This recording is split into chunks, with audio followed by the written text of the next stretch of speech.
We are looking at how to pronounce this name as well as how to say more interesting and often mispronounced words in English as well, and medical terms too, so make sure to stay tuned and consider subscribing for more learning. How do you say it?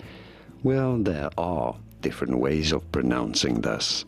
In academic British English, this is said as whooping cough, whooping cough. Now, in the US, in American English, this is normally said as whooping cough, whooping cough. But the word whooping or whooping is generally said just as like this, either whooping or whooping.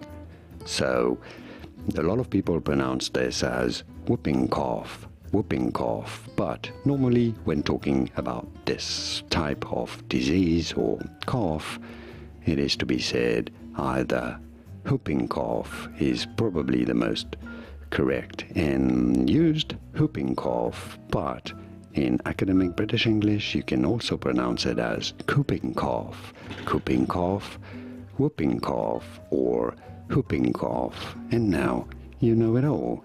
Here are more videos on how to pronounce more interesting words and names whose pronunciations aren't always obvious. I'll see you there to learn more. Thanks for watching.